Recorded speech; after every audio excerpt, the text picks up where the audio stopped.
There is a place in the dark where the stars go quiet. Every spacefaring species that had ever pushed a hull past its own moon knew of it, the way children know the shape of a monster before they know its name. On the charts it was drawn not as a border but as an absence, a great sphere sketched in dashed gray lines around a single yellow star, and across that sphere in a dozen dead languages ran the same three words, translated and retranslated until the meaning had worn smooth as a river stone. Do not enter. They called it the Cordon. They called it the Vigil, the ashen line, the throat of the old war. The Sethari, who would soon learn the truth of it, called it nothing at all, because to the Sethari, a warning uttered by lesser creatures was not a warning but an invitation, and a thing that could not be named could not be feared. The star at the center of the sphere was small and unremarkable. Its third world was blue and wet and, from a distance, entirely undefended. There were no visible fleets.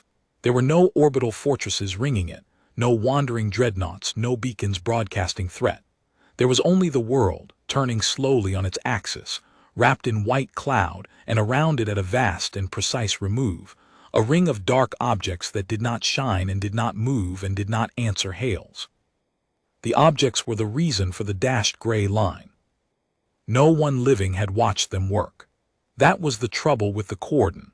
The last civilization foolish enough to test it had not survived to file a report, and so what remained was legend, and legend, to a certain kind of mind, is only a rumor that has grown too large to check.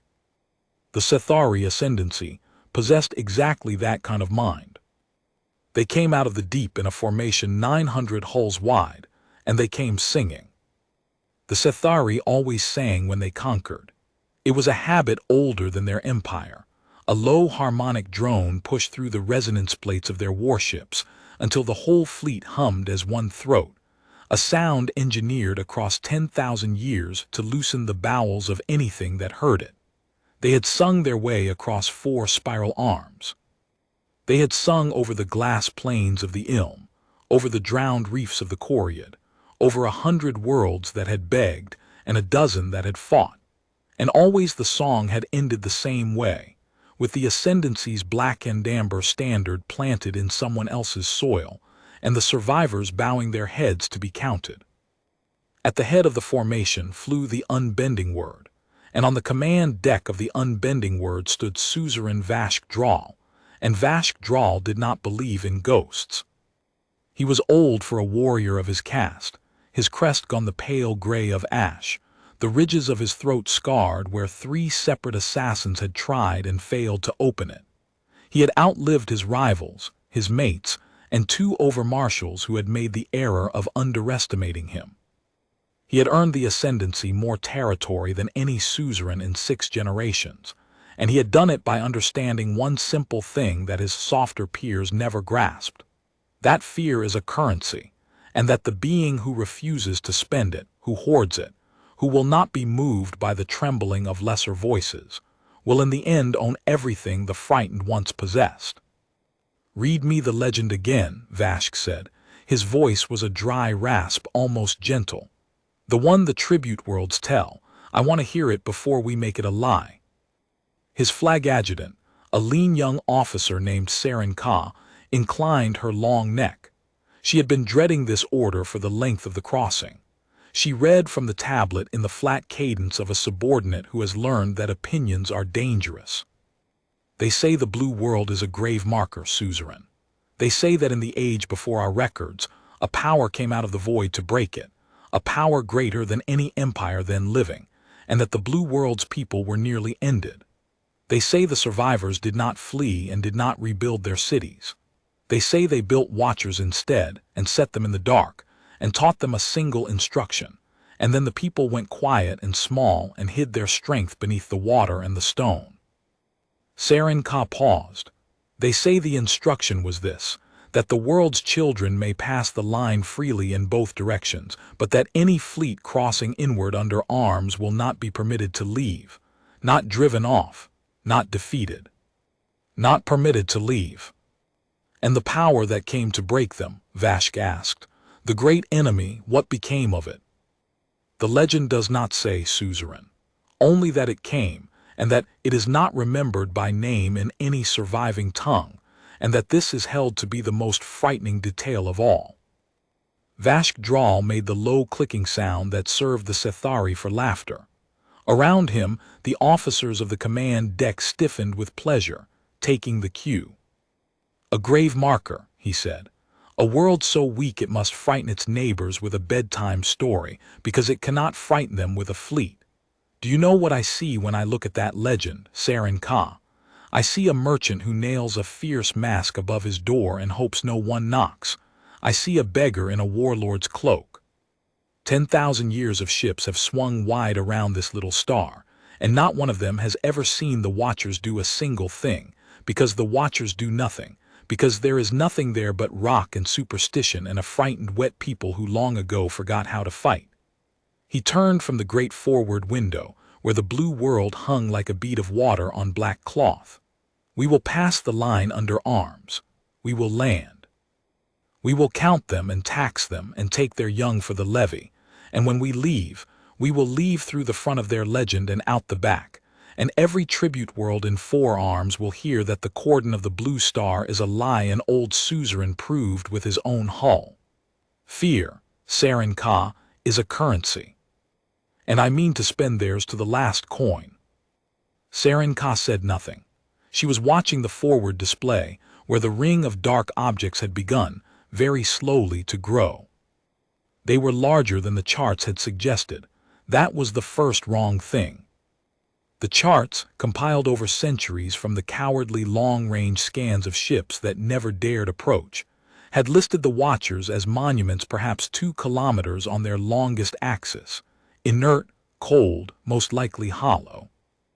But as the unbending word closed the distance, the sensor cast began to murmur, and their murmurs became recalculations, and the recalculations climbed and climbed until the youngest of them, a specialist barely into her adulthood, spoke a number aloud without meaning to, and then covered her mouth with her hand. "Say it," Vashk ordered. 61 kilometers, Suzerain," she whispered. "The nearest one, 61 kilometers on its long axis, and it is not hollow. The mass reads solid, it reads denser than the core of a world. A dark object 61 kilometers long, denser than a planet's heart, hanging silent in the black. And there were 400 of them ringing the little blue star, spaced with a geometry so exact that no natural process could have set them there, and no shipyard the Sethari had ever built could have made even one." Vashk Draal looked at the number for a long moment. Something moved behind his old eyes, some ancient reflex that had kept him alive through 3 assassinations and 100 battles, a cold whisper at the base of the skull that said, "Turn, turn now, turn while turning is still a thing you may choose." He was old enough and hard enough to hear that whisper clearly, and he was proud enough to strangle it. "Impressive masonry," he said. "Take us through the line." Far below and far ahead, on the blue world's nearer moon, in a room carved into gray rock beneath 11 meters of regolith, a young woman named Noa Verel was watching the same fleet cross the same line, and she was the only human being awake who fully understood what was about to happen. She was 22 years old. She had not chosen the duty, no one chose it. The keepers of the Vigil were found, not made, identified in early childhood by a resonance in the blood that the old machines recognized and the human eye could not, and taken to the gray station on the near moon to be raised among the others who carried it. There were 9 keepers. There had been 9 keepers for as long as there had been a Vigil, no more and no fewer, and when one died another child was already waiting, and the youngest keeper always drew the loneliest watch, and Noa Verel was the youngest keeper by 4 years. She sat in the hollow at the center of the station, which the keepers called the well, though it was not a well but a sphere, and she floated at its center in the soft blue light of the interface, and all around her, projected on the curved inner surface, was the truth of the solar system as only the keepers ever saw it. Not the sky the surface dwellers knew, the other sky. The one with the Watchers in it, awake in the way that a sleeping predator is awake, dreaming slow dreams and listening, always listening, for the one sound they had been built to answer. Noa had felt the fleet coming for 3 days. All the keepers had. It was a pressure behind the eyes, a wrongness in the resonance, the way a spider feels a struggle at the far edge of the web through a single thread. She had reported it to the elder keepers, and the elder keepers had done what they always did, which was to send the warnings. 3 warnings. The protocol was as old as the Watchers and had never once been changed. The first warning was light. Every buoy along the Cordon, 10,000 of them strung around the sphere like beads on an invisible wire, had brightened at the fleet's approach, pulsing a single unmistakable pattern that every translator matrix in the galaxy carried in its deepest memory. You are approaching a closed border. Turn aside. This is the first warning. The Sethari fleet had not turned aside. The second warning was sound. As the fleet reached the outermost markers, the buoys had begun to broadcast, not in any one language but in all of them at once, a layered chorus that any receiver aboard any ship could parse. You are crossing a closed border under arms. Vessels crossing inward under arms are not permitted to leave. There is no appeal and there is no ransom and there is no exception. Turn aside now. This is the second warning. There will be one more. Noa had watched the fleet's icons brighten as they crossed the outer markers. She had watched them slow briefly, and she had let herself hope, the way she always let herself hope, because she was young and the youngest keeper still believed that hope cost nothing. Then the fleet had accelerated again, straight inward, 900 hulls in perfect formation, and she had heard, threading up through the interface from the Watchers themselves, a sound she had felt only twice in her short life and never at this strength. A deep, slow, gathering resonance, like the intake of a breath in a chest the size of a mountain range. The Watchers had begun to wake. "They're not turning," she said aloud to the empty well. Her voice cracked on it. A light bloomed beside her, and the elder keeper's presence folded into the sphere. His name was Draal, and he was the oldest of them, near the end of his watching years, his projected form worn thin as a candle burned low. He had been a keeper for 60 years. He had felt the third warning given exactly once, when he himself was young, and he had never spoken of what came after, and Noa had learned not to ask. "No," Draal said gently. "They are not turning. I did not think they would. There is a flavor to this one, child. Do you taste it? The old, proud flavor. The ones who turn away, you can feel the fear in them even from here. This fleet has no fear in it at all. That is the most dangerous thing a fleet can carry across our line. Fearlessness is only ignorance wearing a crown." "Give the third warning," Noa said. "Give it now, give it strong, maybe if it's strong enough." "It is being given," Draal said. "Listen." And through the interface, through the resonance in her own blood, Noa Verel heard the Watchers speak for the third time, and it was not light and it was not sound. It was a thing felt in the marrow, in the fluid of the inner ear, in the electric hush of every nervous system within the Cordon. A single pressure word pushed simultaneously into every mind aboard all 900 Sethari hulls, gentle and immense and final. "Stop." On the command deck of the unbending word, 900 crews staggered as one. Saren Ka fell to one knee. The young sensor specialist began, quietly, to weep, though she could not have said why. Even Vashk Draal, old and hard and proud, felt it land in him like a hand closing around his spine, a certainty vast and calm and utterly without malice, the way a mountain is without malice when it decides at last to fall. "Stop, this is the third warning, there is no fourth." For one heartbeat the whole fleet hung motionless in the dark, and the whisper at the base of Vashk Draal's skull became a scream, and even now, even here, the mountain gave him the choice it gave everyone. Turn. You may still turn. The line runs in both directions and your children may cross it freely. Only the fleet, only the arms, only the pride is forbidden. Set down the pride and go. Vashk Draal wiped a thread of blood from where he had bitten through the inside of his own mouth, and he straightened to his full height, and he made the low clicking laugh, though it came out ragged now. "A parlor trick," he rasped. "A frightened people who learn to whisper in the skull. Impressive, truly, but I have been whispered at by better than dead men's machines." He raised one scarred hand toward the forward window, toward the blue world beyond, and his voice rose to fill the deck. "All hulls, full advance. Bring us to the world, and someone silence those buoys, put fire on the nearest marker, and let the whole line hear it die. I am tired of being warned by furniture." Serenka lifted her head from where she knelt. "Suzerain," she said, and it was the bravest thing she had ever done. "The legend says." "The legend," Vashk Draal said, "ends today." The unbending word came about, its forward batteries swinging toward the nearest Cordon buoy, a small silver thing no larger than a lifeboat, pulsing its patient warning into the dark. And on the near moon, in the blue light of the well, Noa Verel closed her eyes, because she knew what firing on a marker meant, and she did not want to watch the exact moment that a proud old creature she had never met chose extinction for his empire's fleet with the squeeze of a single hand. "They're going to fire on a buoy," she said. "Yes," said Draal. "That's the transgression. That's the one the Watchers can't forgive. Once they fire on the line itself." "Yes," said Draal again, and for the first time in Noah's memory the oldest keeper's worn voice held something that was almost grief. "Once they strike the line, the choice is spent.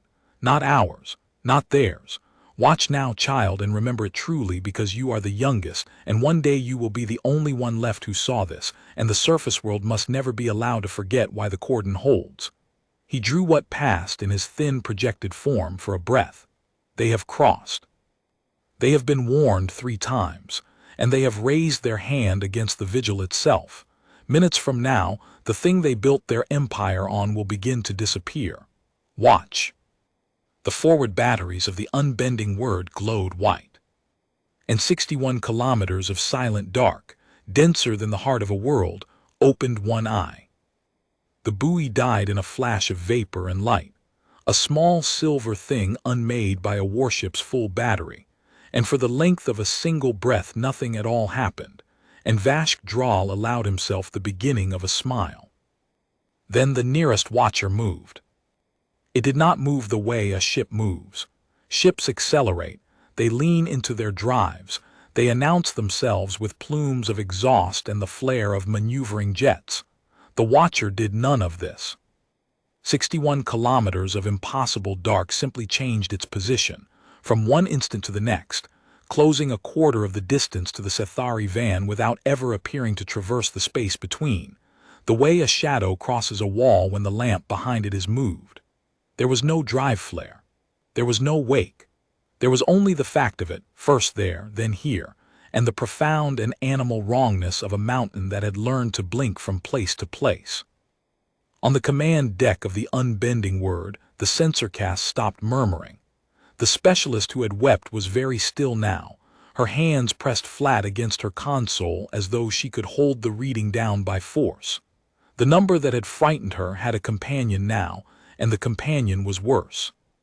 The dark object had a temperature. Until this moment it had read as cold as the void itself, colder, a heat sink so total that the surrounding vacuum seemed to lean toward it. Now, along a seam that had opened down its length like the parting of an eyelid, it was pouring out warmth, and the warmth was climbing, and the shape of the climb was familiar to every warrior on the deck because it was the signature of a weapon coming to power. Only it was too large. It was orders of magnitude too large. It was a weapon the size of a moon drawing breath. "Suzerain," said the master of the sensor cast, and his voice had gone entirely flat, the flatness of a professional who has decided to die well because he can see no other option. "It is targeting the flag. It is targeting us." Vashk Draal looked at the seam of light in the dark and felt, for the first time in perhaps 40 years, the pure clean note of fear ring through him, and he was old enough to recognize it as fear, and proud enough that the recognition only hardened him. Then let it try, he rasped. All batteries, all hulls. Concentrate fire on the near object. Show the ghost what an empire's arm can do. He gripped the rail of the command dais with both scarred hands. We did not cross 4 arms to flinch at a large rock. 900 hulls fired at once. It was, by any measure the Sethari had ever known, the single greatest concentration of destructive force in the history of their species. Every conquest they had ever made had required a fraction of it. The combined batteries of the fleet, lance and beam, and the great mass drivers that could crack a continent, converged on a single point of dark, and the space around the near watcher lit white and then whiter, a false dawn blooming in the black, hot enough that the buoys further along the cordon registered the flash, and in their patient old machine minds made note of it. When the light faded, the watcher was untouched. Not shielded, not armored against. Untouched in the specific and terrible sense that the greatest weapons of the Sethari Ascendancy had struck 61 kilometers of dark denser than a planet's core and had accomplished upon it precisely nothing. There was no crater. There was no scorching. The surface, where the surface could be seen, had not so much as warmed beyond the heat it was already generating on its own. It was as though the fleet had thrown its entire strength against the side of a world and expected the world to notice. The watcher noticed nothing. It simply finished drawing its breath. And then along the seam of light it exhaled. Noa Verel, in the blue quiet of the well, felt the discharge as a note struck somewhere below the range of hearing, a single vast tone that traveled up through the interface and through her own bones and made her teeth ache. She did not see it as a beam. The watchers did not use beams. Beams were for children, for empires, for the small proud things that measured power in how brightly they could burn. What the watcher released was closer to a decision than a weapon, a directed unmaking, a region of space in which the Sethari van was simply informed that it would no longer be permitted to hold together. 14 hulls at the front of the formation came apart. They did not explode. Explosion is violence, and violence implies effort, and there was no effort in it. The 14 ships nearest the discharge were, from one moment to the next, disassembled, their hulls returned to the drifting components from which they had been welded, their drives quenched, their reactors set gently to sleep before they could breach, their crews spilled into hardsuits that sealed automatically as the walls around them dissolved. When the note faded, where 14 warships had flown, there was a slow expanding cloud of tumbling plating and intact life pods and stunned Sethari sailors. Alive, every one of them alive, floating in the wreckage of the ships that had carried them across 4 spiral arms. That was the second wrong thing, and it was worse than the size and worse than the untouchable dark, and worse than the note that ached in the teeth. The watchers had reduced 14 warships to their parts, and had not killed a single soul aboard them. Casualties, Vashk Draal demanded. Report casualties. None, Suzerain, said the master of the sensor cast, and now his flat voice had cracked, because a professional can prepare himself to die, but nothing prepares a warrior for an enemy that refuses to let him. The van is destroyed. The crews are alive, all of them. It took the ships and spared the sailors. It reached into 14 hulls and picked out the ships from around the people like removing a shell from around meat. Suzerain, I do not have a word for what it did. There is no word for it in our tongue. On the near moon, Ansa Daal's Warren projection watched the same cloud of intact life pods bloom in the display, and the old keeper nodded slowly, as if a promise had been kept. There, he said, you see it, Noa, you see the shape of the law. They spared the crews, Noa whispered. They always spare the crews. That is the part the legends never carry, because the legends are told by the frightened, and the frightened only remember the fire. Ansa Daal turned his thin face toward her. Hear me, child, because this is the whole of what you keep, and one day you will keep it alone. The Watchers were not built to kill. They were built after killing had already been tried against us, tried to its very limit and had failed to finish us, and the ones who built them had learned in the worst possible school what it is to be on the receiving end of an extinction. So they made a law, and they made watchers to hold it, and the law is not you may not come here. The law is you may not bring war here. Do you understand the difference? The Cordon does not hate. It does not avenge. It disarms. It reaches into any fleet that crosses the line under arms, and it takes the arms, and it takes the ships, and it takes the Empire's reach, and it sets the living down gently on the far side, unhurt, unhoused, and unable to ever threaten anyone again. That is the mercy in it. That is the horror in it. There is no glory to be won against the Vigil, and no martyrs to be made, and no ruin to avenge. There is only the quiet fact afterward, that the fleet went in and the fleet did not come out, and the crews walked home with empty hands. Noah stared at the cloud of life pods, at the 14 disassembled ships, at the 886 hulls still holding formation behind them, and at the near watcher, patient again, already drawing its second breath. They have to run now, she said. They saw it, they can't fight that, they have to turn. Watch what pride does, Draal said, when it is too large to bend. That is the real lesson of the Cordon, child, and it has nothing to do with machines. On the unbending word, Vashk Draal stood in a silence so complete that he could hear the small ticking of the cooling batteries and the softer sound of Suzerain breathing too fast beside him. Every eye on the command deck had turned to him, not in accusation, in something far more dangerous to a suzerain, the thing he had built his life to never once receive, in doubt. He understood, with the cold clarity that had carried him through 80 years of a killing life, exactly what he was looking at. He understood that his fleet's entire strength had struck the near object and failed to mark it. He understood that the object had answered with a fraction of its own strength, and unmade 14 of his hulls without spilling one drop of blood, and he understood, with the part of him that had always been able to read a battle to its end, that this was not a demonstration of the enemy's power. It was a demonstration of the enemy's restraint. The thing in the dark had shown him mercy on purpose, so that he would understand precisely how little the killing of him would cost it, and how completely it had chosen not to. A wiser being would have been humbled by the mercy.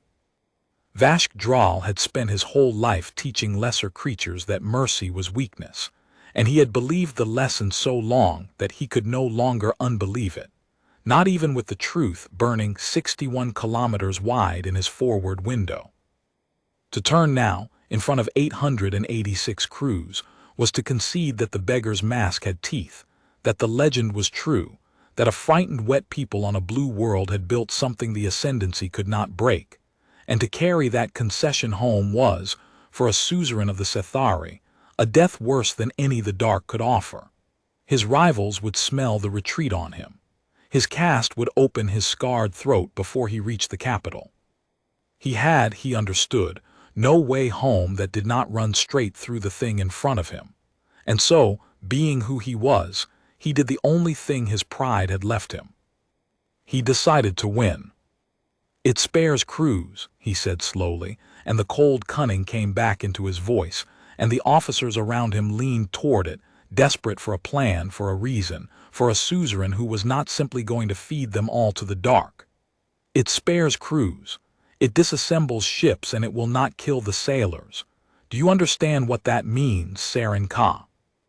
It means the thing has a rule, and a thing with a rule has a limit, and a thing with a limit can be beaten by an enemy willing to go where the rule forbids. He turned to the weapons caste. It will not kill our crews. Very well. Let us find out whether it will risk theirs. His scarred hand rose again, and this time it pointed past the watcher, past the fleet, past the Cordon to the small blue world turning at the center of it all. Full advance. Ignore the object. Do not fire on it again, waste nothing on it. Drive for the world. Put every remaining hull between that thing and its makers, and let us see whether a machine built to spare life will spend the lives of the very people it was made to protect in order to stop us. It cannot fire through its own world. It cannot unmake us if unmaking us means unmaking them. We will hide behind the thing it loves, and we will make the ghost choose. Saren stared at him. Suzerain, the world is defended. If the object will not fire toward it, then the world itself. The world is a wet rock full of frightened primitives who hid under the ocean 10,000 years ago and never came out, Vashk Draal snapped. It has no fleet. We have seen no fleet. It has one trick, and its trick is a machine that will not kill, and we are going to walk straight down the throat of its mercy and out the other side. Full advance. For the Ascendancy. Sing. And the fleet sang. 886 hulls drove inward past the near watcher, their harmonic drones swelling to fill the void. That old bowel-loosening song that had conquered 4 arms. And they aimed themselves like a spear at the blue world and its unseen billions, gambling everything on the certainty that a guardian built to protect life would not dare to defend it. In the well, Noa Verel came up out of the interface with a gasp, her eyes snapping open, her hands clawing at the empty air. "They're going for Earth," she said. "Ansa, they're going for Earth. They're going to try to hide behind us, behind the population. They think the Watchers won't fire toward the planet." Her young voice climbed toward panic, and then, with an effort that cost her visibly, she pulled it back down because she was a keeper, and the youngest keeper and one day the only one, and panic was a luxury the Vigil did not permit. The Watchers won't fire toward Earth. They can't. If they discharge inward and miss, or if the debris, the population centers are right there, the orbital habitats, the moon cities, the fleet's right. That's the one direction the Watchers won't shoot. "Yes," said Ansa quietly.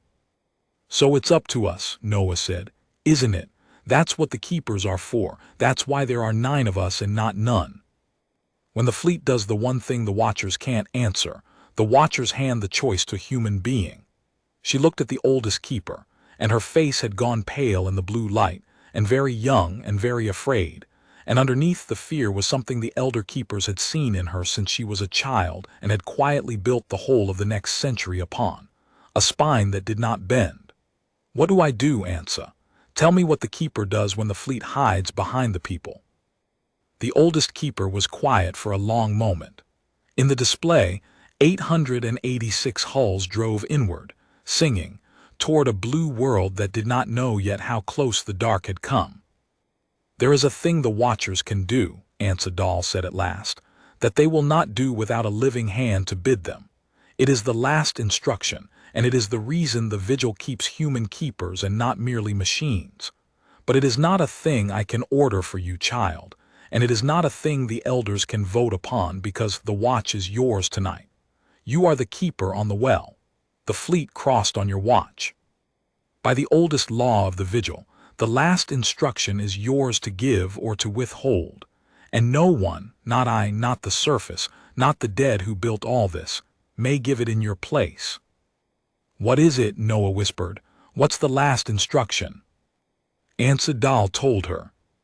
And Noa Verel, 22 years old, the youngest keeper, alone at the center of the well with an empire's fleet bearing down on 11 billion sleeping people, understood at last what her whole strange stolen childhood had been for. The last instruction had a name, and the name was old enough that even the keepers only whispered it, and the name was the Gathering. Ansa spoke it slowly, the way a man hands another man a live coal. "The Watchers on the line will not fire toward the world," he said. "You are right in that. Their first law is written above their second, and their first law is that no harm may come to the people they were made to keep, not from the enemy and not from themselves. A Watcher will let a fleet slip past it and reach the very edge of the atmosphere before it will risk a single discharge that might scatter debris across a habitat or foul the air of a city. The proud old creature commanding that fleet has read this correctly. He has found the one seam in the Vigil, and he is driving his whole strength through it." The old keeper's projection dimmed and brightened, the way he did when he was choosing words with great care.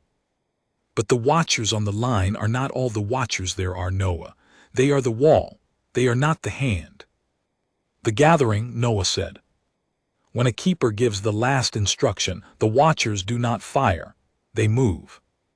Not the wall must hold the line always in every direction, for there are other fleets in other centuries and the line must never once be left open.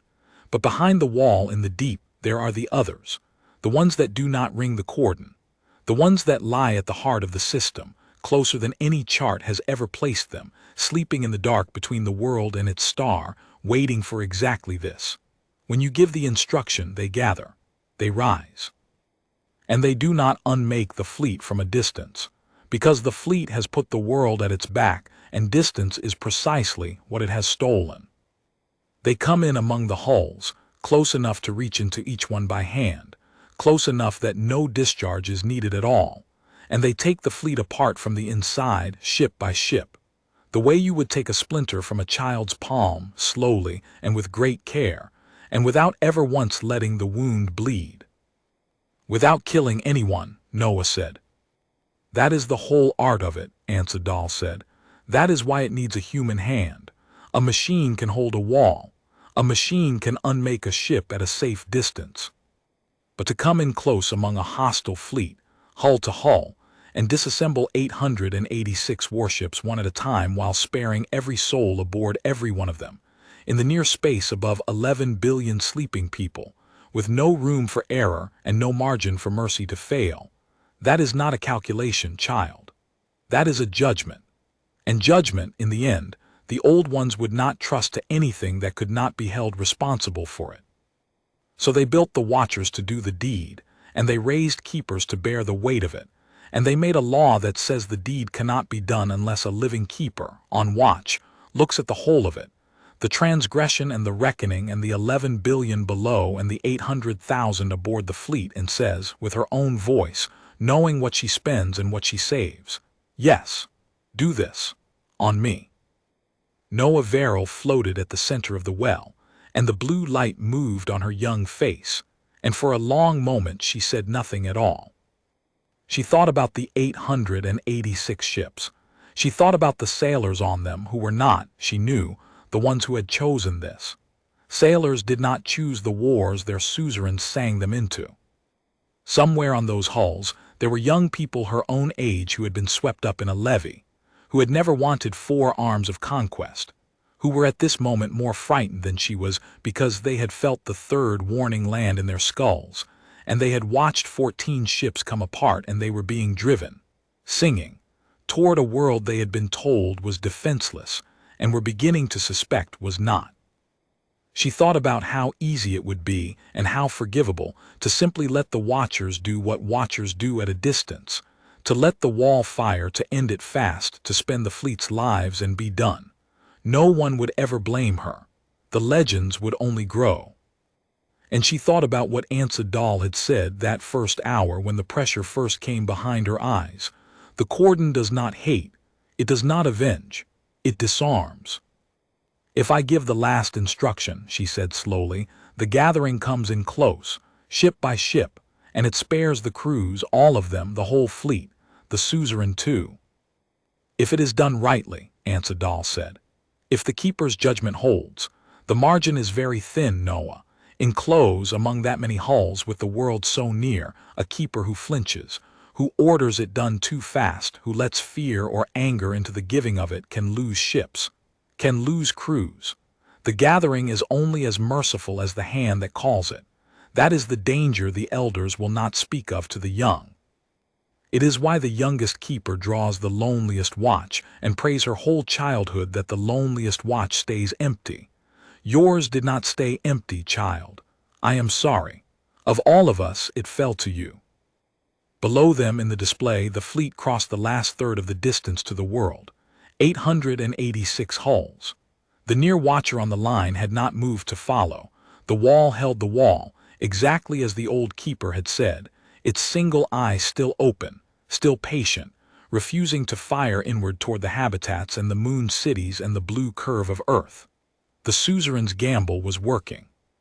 He had found the seam and driven through it, and in minutes his fleet would be in the near orbit of the homeworld, close enough to land, close enough to plant a black and amber standard in someone's soil and prove the legend a lie, unless a 22-year-old keeper on the near moon reached down into the deep and woke the hand.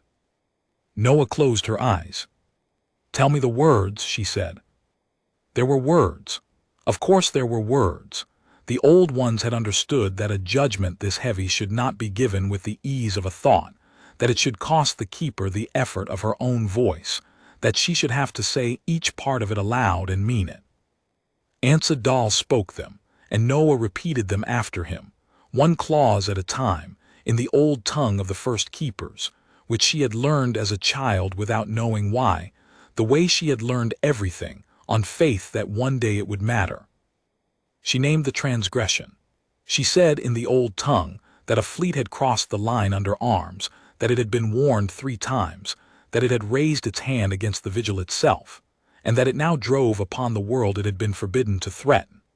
Each clause was true, and the watchers, listening, confirmed each one against their own long memory, and the resonance in Noa's blood grew stronger as they answered, a deep, slow chord of agreement rising up from the deep. She named the mercy. This was the part Ansa Draal pressed hardest upon her, the part he made her say twice. She said in the old tongue that the crews were not the crime. She said that the sailors had not made the choice their suzerain had made. She said that the civilians of the empire, the worlds and cities and children of the Sethari far away across 4 arms, had done nothing and were owed nothing but peace. She said that the reckoning was for the fleet and the arms and the reach of the ones who commanded them, and for nothing and no one else. She said, "Take the war and spare the living and let the empire's hand fall open, and do the people no harm, not ours and not theirs." She said it, and she meant it, and she felt the watchers weigh her meaning and find it whole. And then she named herself. "On me," Noa Verel said in the old tongue, and then, because she wanted the watchers to have it plainly in her own. "I'm the keeper on the well. The watch is mine tonight.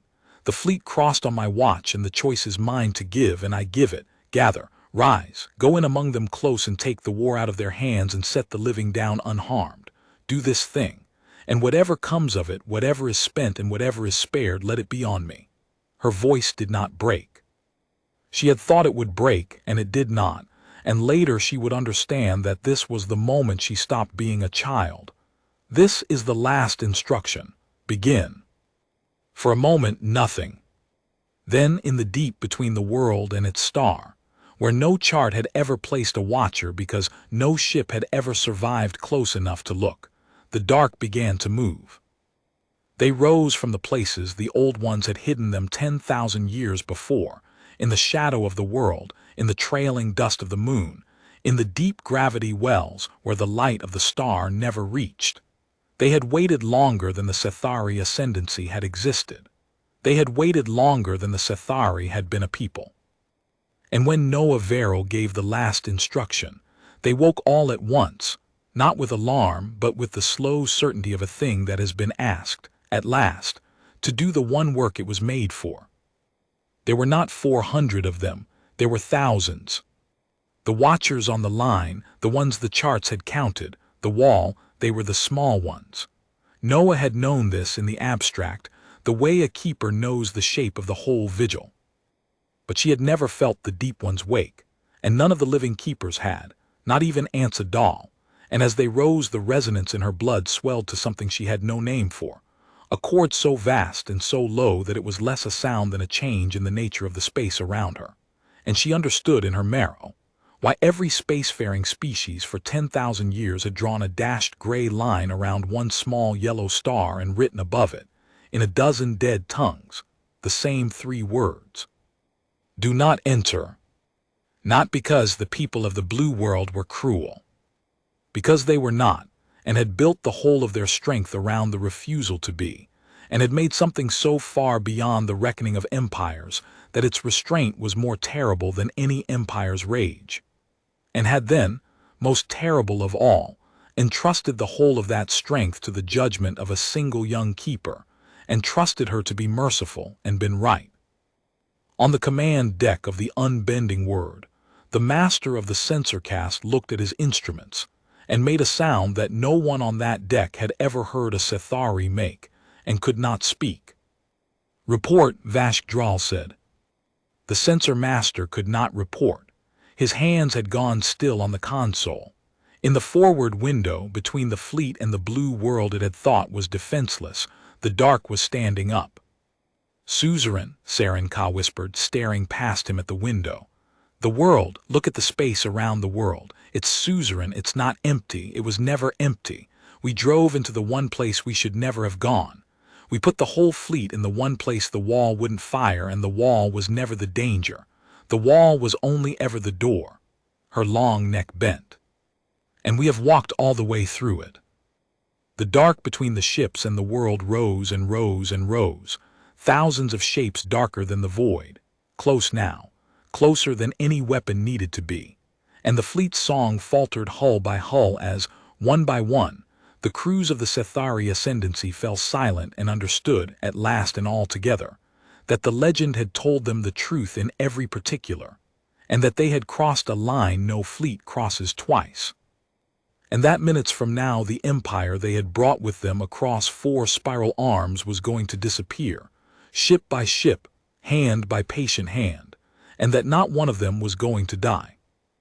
It was, all of them would agree, in the long, strange peace that followed, the most frightening mercy in the galaxy.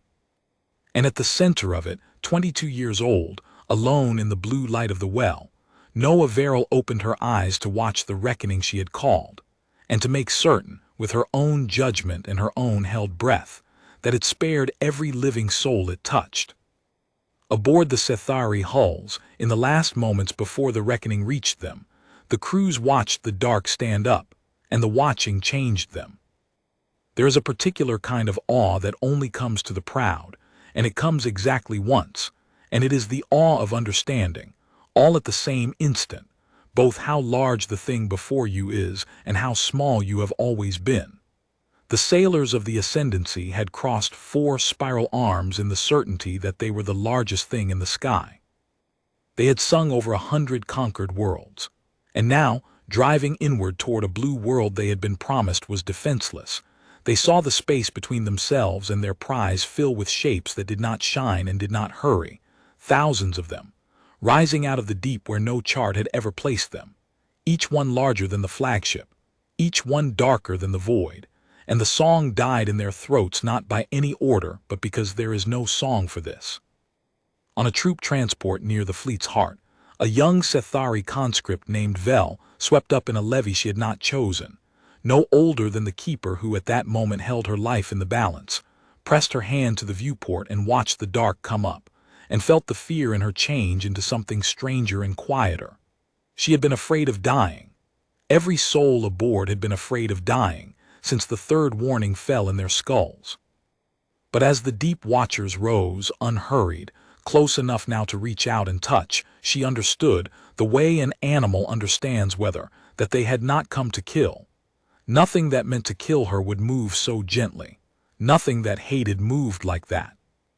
The shape slid in among the hulls with the patience of a physician's hands, and Vel, 20 years old and far from home, felt a thing that no Sethari had ever been taught to feel toward an enemy, that she was, impossibly, safe, that the largest power she would ever see had reached the fleet and had decided, first of all before anything else, that she was not to be harmed. She would remember that the rest of her life. So would every soul aboard the 900 hulls. They had come as conquerors and been met by something so far past them that it could have unmade them with a thought, and it had looked at them, and it had chosen mercy before it chose anything else, and the memory of that mercy would travel home with them across 4 arms and outlast the empire that had sent them. The deep watchers finished rising, and settled in among the fleet and paused, as though waiting on a word. On the near moon, in the blue light of the well, the keeper gave it. The gathering came in among the fleet, and it was not like a battle at all. Noa had braced for something like the discharge that had unmade the van, that vast low note that had ached in her teeth, some grand and terrible unleashing. There was nothing of the kind. The deep watchers rose into the fleet's formation the way ink rises into water, folding through the gaps between hulls without collision and without haste, and where each of them passed close to a Sethari warship, the warship simply began, quietly, to come undone. She watched the first one through the interface, watched it as closely as she had ever watched anything, because Ansa Dal had told her the truth and she believed him. The gathering was only as merciful as the hand that called it, and the hand was hers, and she meant to see every ship spared. A deep watcher drifted alongside a Sethari cruiser, a dark shape 3 times the cruiser's length, and where the two came near, the cruiser's hull went soft. Not molten. Soft, the way a thing goes soft when the force that holds it rigid is simply asked to let go. The welds parted. The plating peeled back in long, slow curls. The reactor, deep in the ship's heart, dimmed and cooled and settled into a sleep from which it would never breach. And all through the dissolving hull, faster than the dissolution, ran a second gentler working, the crew compartment sealing, the hard suits closing over startled Sethari sailors, the lifepods detaching and drifting clear, every soul aboard cocooned and set adrift in the wreckage of the ship that had carried them, alive, breathing, unhurt and disarmed. Noa let out the breath she had been holding. "One," she whispered, "one ship, everyone's alive. Ansa, everyone's alive." "Do not count yet," Ansa Dal said softly. "Count at the end. Watch them all. Everyone is yours." So she watched them all. It should not have been possible to watch 885 ships at once, but the interface was not a screen and she was not merely a woman looking at it. She was the keeper on the well, joined to the resonance, and through it she felt each ship as the gathering reached it, felt the working begin, felt the crews sealed and spared, felt each hull settle into its long sleep. She rode the whole reckoning at once, 100 at a time, 200, and where a working ran too close to a fault, a crew compartment that had lost pressure before the seal could close, a lifepod whose latch had jammed, a reactor a fraction from breach. She felt the wrongness of it a half-second before it could become a death, and she pushed. She could not have said how. It was the thing the old ones had raised her for, the judgment they would not trust to a machine, and it lived in her hands and her held breath and the refusal, learned across a whole stolen childhood, to let go of even one. Here, a habitat ring on a troop transport, spinning, its spin about to fling 100 sealed sailors into the dissolving hull before their pods could clear. Noa felt it, and bid the watcher slow the ring, and the ring slowed, and the pods drifted free. Here, a reactor on the Sethari left flank, its containment already failing when the watcher reached it, 3 seconds from a breach that would have killed everyone within a kilometer. Noa felt it, and bid the watcher take the reactor first before the ship, and the watcher reached into the failing heart of the vessel and quenched it cold, and the crew never knew how close they had come. Here and here and here. For long minutes that felt like a whole life, Noa Verel held 885 dissolving warships in her attention and would not let one soul fall through, and the sweat ran down her face in the blue light, and her hands shook with the effort, and she did not stop, because Ansa Dal had told her the truth. A keeper who flinches loses crews, and she had said on me, and she had meant it, and she would spend her own strength to the last coin before she spent a single life she had promised to spare. And one by one the ships went dark. On the command deck of the unbending Word, Vashk Draal watched his empire's fleet come apart around him and understood that he had lost. He understood it the way a man understands his own death, completely and without appeal. He watched the sensor cast board go dark ship by ship, each icon winking not to red but to a soft gray that meant hull dissolved, crew intact, and he understood that even this, even his defeat, was being administered to him as a mercy, that the thing in the dark would not even grant him the dignity of losing sailors, that it was taking his fleet apart the way a healer takes a weapon from the hand of a fevered patient, gently, so that no one gets hurt, least of all the patient. And that, more than any slaughter could have, broke something in the old suzerain that had never broken before. "It will not even kill us," he said. He did not raise his voice. Saren Ka beside him had to lean close to hear. 80 years, Saren Ka, 4 arms, 100 worlds. I taught them all the same lesson, that mercy is the language of the weak, that the strong take and the weak are taken, and I believed it. I built everything on it. And here at the end, the strongest thing in the galaxy is going to spare my life whether I want it spared or not, and there is nothing I can do to make it stop. The low clicking laugh came, and it was terrible now, hollow. It has untaught my whole life in an afternoon. Suzerain Vashk said, "The flag. They are coming for the flag." A deep watcher had turned toward the unbending word. Vashk Draal looked at it, 60 kilometers of dark sliding close, and the last of his pride rose up in him, and he did the one thing that pride had left him. He would not be spared. If the thing in the dark meant to take his ship and set him gently adrift like a splinter drawn from a palm, if it meant to unmake his empire's reach and carry his crews home with empty hands, and let the whole galaxy learn that the Cordon of the Blue Star had eaten the great Suzerain Vashk Draal and returned him alive and disarmed, then he would deny it. He would make it kill him. He would fire on the world. "Master of weapons," he said, "the world, the blue world, every battery we have left. Full discharge on the population, on the cities, on the wet, frightened people who did this to me. If the ghost will not let me win, it will not have my surrender either. It wants to spare life. Then let it watch me end some and let its mercy choke on it." His scarred hand rose. "Fire on Earth." The weapons cast did not move. For one heartbeat, on the command deck of the unbending word, the oldest law of the Sethari, that a suzerain's word is death, met a thing older and higher and lost. The master of weapons, a hard old soldier who had killed on 100 worlds at this same man's command, looked at his suzerain and looked at the blue world in the window, and looked at the gray dissolving icons of a fleet whose crews had every one been spared, and he made his choice. "No," he said. Vashk Draal turned on him. "You will fire or I will." "You will do nothing, suzerain," the master of weapons said, and around the command deck, one by one, the officers of the Sethari Ascendancy turned from their consoles to face the old man on the dais, and in their faces was the thing he had spent his life making certain he would never see. Not fear, judgment. We have watched it spare every soul in the fleet, 14,000 sailors in the van alone, and it did not spill one drop.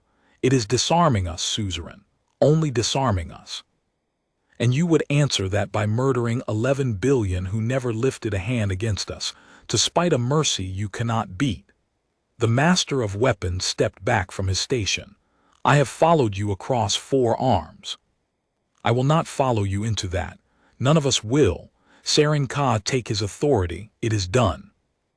And Suzerain, flag adjutant, who had knelt when the third warning fell and had been afraid her whole career to hold an opinion, straightened her long neck and spoke the words that ended the reign of the last great suzerain of the Sethari. "By the fleet's own law," she said, "a commander who would kill his own to spite a foe is unfit to command. I relieve you, Vashk Draal. The batteries are cold. No fire will fall on that world. Let the record show that at the end, the fleet chose the mercy over the man." Vashk Draal looked at them all, at the officers he had ruled by fear for a lifetime, and he saw that the fear was gone, dissolved as surely as the hulls around them, taken by the thing in the dark, along with everything else his empire had brought across the line. He had come to prove that fear was the only currency. He had brought the whole reach of the Ascendancy to spend it on a frightened, wet world. And in the space of an afternoon, the world had shown his own crews something that made the fear worthless, had shown them power without cruelty, strength that spared, a reckoning that took the weapon and not the life. And against that, his fear had no value at all, and a currency no one will accept is not a currency but only paper. He sat down slowly on the edge of the command dais, an old gray creature with a scarred throat, and he did not speak again. Then the deep watcher reached the unbending word, and the flag of the Sethari Ascendancy began, gently, to come apart. Noa felt it in the well, the last and largest ship, the command hull, the reactor bigger than any in the fleet and the crew the most numerous, and she gathered the last of her strength for it. She felt the working begin, felt the great hull soften, felt the plating peel, felt the crew's sealing and the life pods drifting clear, and she wrote it down as she had ridden them all, hand and breath and refusal. And where the vast reactor came near to breach, she bid the watcher take it first. And it did. And the light of the Sethari flag dimmed and cooled and went out, and every soul aboard, from the master of weapons to Suzerain to old Vashk Draal himself, drifted free into the wreckage, sealed and breathing and alive. 886 ships, 14 more in the van, 900 hulls, and when the last of them went gray on the board, Noa Verel counted, as Ansa Dahl had told her to count at the end, and the number she reached was the number she had promised. Not one soul lost, not one. She came up out of the interface shaking so hard she could not hold herself steady, and Ansa Dahl's worn projection was there, close, the nearest thing to a hand he had to give her. "You held them all," he said, and his old voice was thick. 60 years I have kept this watch, and I have prayed my whole life the loneliest night would fall to someone strong enough, and I did not believe it would, and it did. You held them all, child. 900 ships and not one death. Do you understand what you have done tonight? Do you understand what you are?" "I'm tired," Noa whispered, and then, because she was 22 and the strength that had carried her had nothing left underneath it, she began quietly to cry. "They kept trying to die, Ansa. The suzerain wanted to fire on Earth. His own people stopped him, his own people, I felt them choose it." She wiped her face. "Is it over? Is the fleet gone?" "The fleet is gone," Ansa Dahl said. "The war is gone. And now, child, comes the part the legends never tell because the frightened stop watching once the fire is out. Look outward. Look past the Cordon. Look at what happens to an empire in the minutes after its reach is taken, when 4 arms of tribute worlds feel the fear let go all at once." And Noa, exhausted, wrung out, 22 years old and changed forever, turned her tired eyes outward, past the wall, past the line, to the wide dark where an empire had, a few minutes before, seemed to own everything the frightened possessed. An empire is not the ships. That was the thing the frightened never understood, and the thing the Sethari themselves had forgotten, and the thing Noa Verel learned that night by watching it happen. An empire is a feeling. It is the certainty, held in the belly of every tribute world, that resistance is pointless, that the fleet will always come, that the song will always end with the standard planted and the survivors counted. The ships are only the proof of the feeling, carried from world to world so that no one has to imagine it. And the feeling had a single point of failure that the Sethari, in 10,000 years of conquest, had never once been forced to test, because until tonight the proof had never failed to come home. It had cost the Ascendancy a great deal to send 900 hulls across 4 spiral arms to a small blue star. It had cost them their finest fleet and their oldest suzerain and the flower of their war cast, all of it staked on Vashk Draal's pride, against a legend he had been certain was a lie.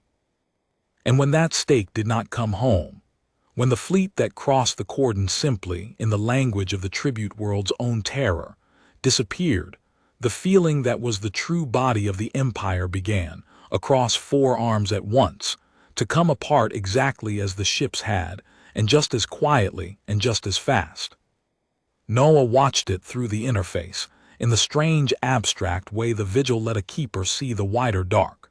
She could not hear the tribute worlds, but she could feel the resonance change, the way she had felt the fleet coming 3 days before, a pressure that shifted and eased and shifted again as, one by one, the worlds that had bowed to the Sethari felt the fear let go.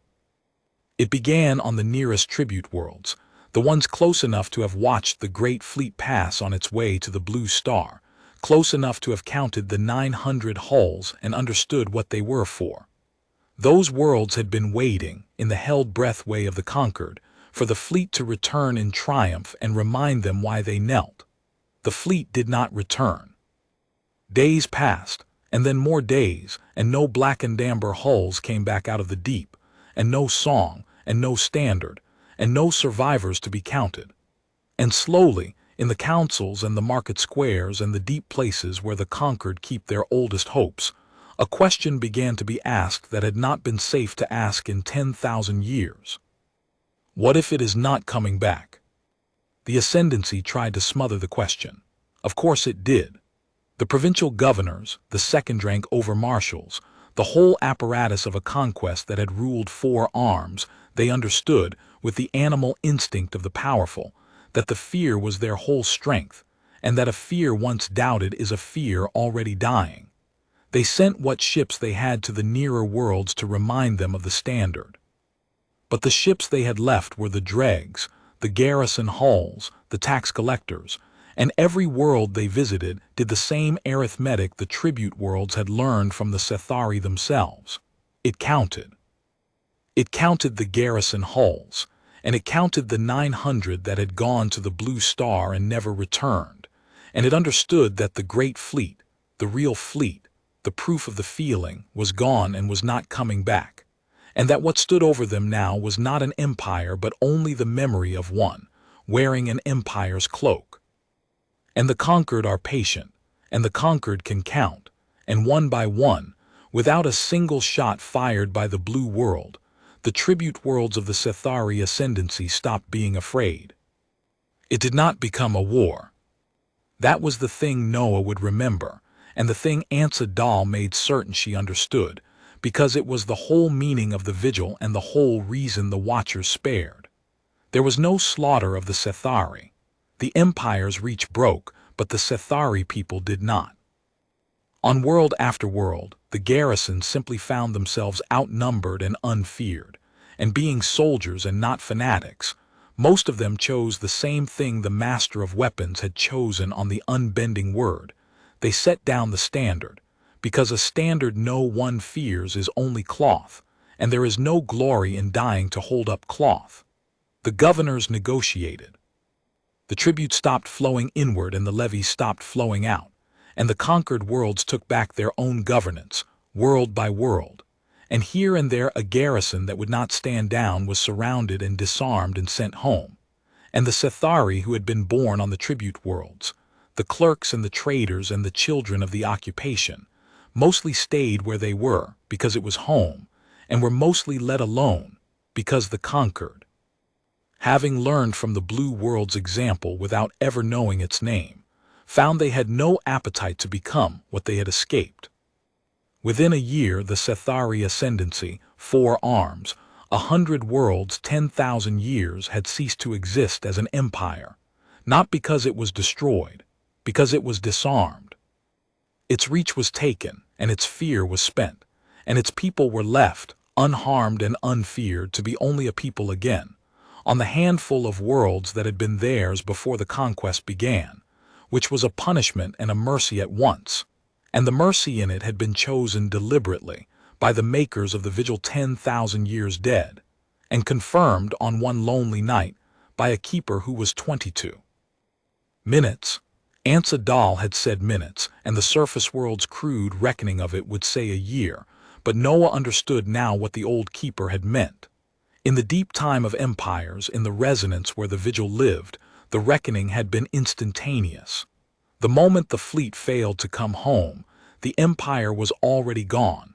The year was only the sound arriving after the light.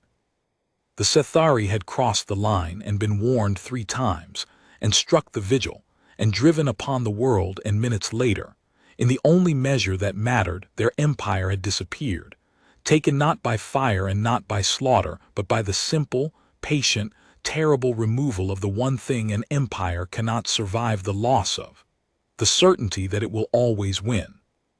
But that was the wide dark, and it would take its year to unfold, and Noa Verel still had that night to finish. The fleet's crews were still out there. 900 hulls worth of Sethari sailors, drifting in life pods and hardsuits through a slow expanding cloud of dissolved warship, above the blue world they had come to conquer, alive and disarmed, and utterly at the mercy of the thing that had spared them. And it was here, in the hours after the reckoning, that the Vigil did the last of its work, and that Noa learned the final shape of the mercy she had called. The Watchers did not leave them to die. Of course they did not. The whole law of the Vigil was that the crews were not the crime. Under Noah's tired, watchful judgment, the Deep Watchers gathered the life pods, all of them, every pod and every drifting suit, herded them gently together the way a current gathers driftwood, and held them, warm and pressurized and safe, in the near dark above the world. And then the Watchers did the thing that no legend carried, because no fleet that crossed the Cordon had ever survived to carry it home, and so no one outside the blue world had ever known it was done. They built the survivors a way back. Not warships. The Watchers would not return warships to anyone, not ever. The arms stayed disarmed. But from the drifting wreckage of the 900 hulls, the Deep Watchers gathered the intact components, the reactors set gently to sleep and the habitat rings and the drives, and they reassembled them slowly over the days that followed under the Keeper's eye into vessels that could carry the crews home. Unarmed vessels, hollow ones. Ships with room for sailors and stores and air, and no batteries and no lances and no mass drivers, and no capacity ever again to cross a line under arms. Transports. The Watchers took an invading fleet and made of its own bones the ships that would carry its crews home with empty hands, and set them on a course out through the Cordon, out past the wall, out the way they had come, and let them go.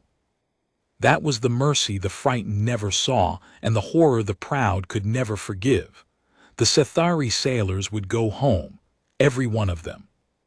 They would carry no ships of war and no glory and no standard, but they would carry the truth, and the truth was worse for an empire than any massacre. That they had brought the whole reach of the Ascendancy across 4 arms to a wet blue world, and struck it, and driven upon it, and that the world had reached out and taken their fleet apart with its hands, and spared their every life, and built them a way home out of their own wreckage, and sent them back to tell it. There is no avenging that. There is no glory to be won against it, and no martyrs and no enemy to hate, because the enemy did you no harm at all. The enemy only, gently and completely, took away your ability to ever do harm again, and then made sure you got home safe to think about it. An empire can survive a defeat. It cannot survive a mercy like that. The mercy untells the whole story the empire tells itself. Vashk Draal went home with the rest. The Watchers made no exception for the Suzerain, because the Vigil made no exceptions at all. That was its nature.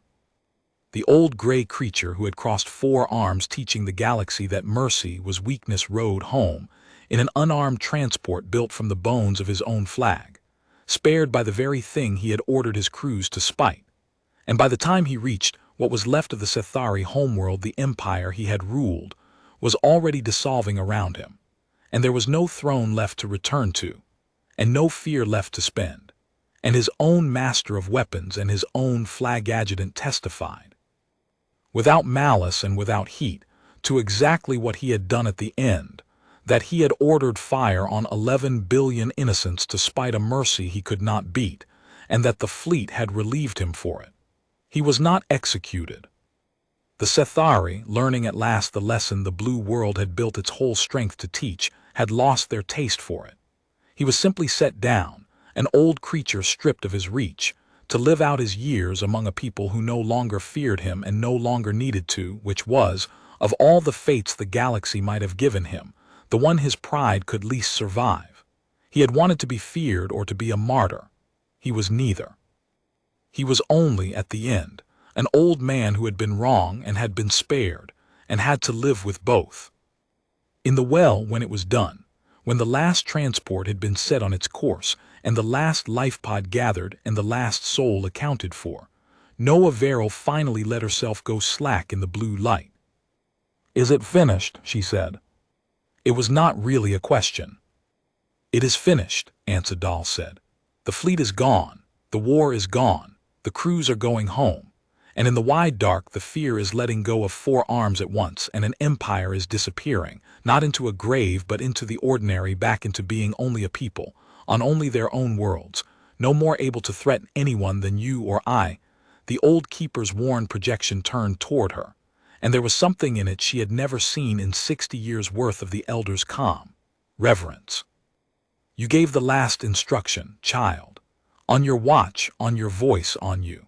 And you held 900 ships and spared every soul aboard and broke an empire's reach without breaking its people, and did it at 22 years old alone, on the loneliest watch there is. The dead who built the Vigil 10,000 years ago, they built it hoping there would one day be a keeper equal to it. Tonight there was. It was you. Noa did not answer at once. She was looking outward past the wall, at the wide, quiet dark where an empire had, a few minutes and a whole year before, seemed to own everything the frightened possessed, and now owned only itself. "They'll write it down wrong," she said finally. "Out there, on the tribute worlds and the ones who come after, they'll say Earth destroyed a fleet. They'll say the blue world killed 900 ships and shattered the Sethari and salt the story with fire, because the frightened only ever remember the fire." She wiped her face, and something in her had gone very old and very steady, the thing that would carry her through the next 60 years of watches, and one day make her the eldest, and one day the only one left who had seen this. But that's not what happened. We didn't kill anyone. We took the war out of their hands and we sent their children home. That's the part I keep, isn't it? That's what the youngest keeper is for, to be the one who remembers the mercy after everyone else remembers the fire. "Yes," said Ansadal softly. "That is exactly what you are for." Noa Verel closed her eyes and reached out through the resonance one last time, to the wall that held the line and the deep ones settling back into their long sleep between the world and its star, and she gave them the last small instruction of the night, the one every keeper gives at the end of a watch, the one that is not a judgment, but only a keeper telling the vigil that the danger has passed, and it may rest. The watchers went quiet. The wall dimmed to its patient dark. The deep ones folded themselves back into the shadow of the world and the trailing dust of the moon, to wait, as they had waited 10,000 years, for the next fleet foolish or proud enough to cross a line the whole galaxy had begged it not to cross. And around the small, unremarkable blue star, the ring of dashed gray lines held, exactly as it had always held, with its 3 worn words written above it in a dozen dead tongues, meaning now, as they had always meant, not a threat but a truth, that here was a power that would not be crossed, and that its refusal to be crossed had never once in 10,000 years cost a single life it did not have to spend. They had entered the forbidden space around Earth. They had been warned 3 times and struck the vigil and driven upon the world. And minutes later, their empire had disappeared, not its people who lived and went home and became a people again, but its fleet and its reach and its fear, and every last thing an empire is made of once you take away its certainty that it will always win. The keeper who had spared them was 22 years old. She would keep the watch for 60 years, and she would never once have to give the last instruction again, and she would live long enough to become the eldest, and then the only one who had seen it, and she would teach the next youngest keeper the words in the old tongue, and make her say the clause about mercy twice, exactly as Ansadal had made her. And on the loneliest nights, at the center of the well in the blue light, she would look outward at the quiet dark where an empire had once seemed to own everything, and she would remember that the strongest thing in the galaxy had chosen, on her word and her judgment and her held breath, to be merciful, and that this, and not the fire the frightened remembered, was the true and only reason no fleet ever crossed the forbidden space around Earth twice.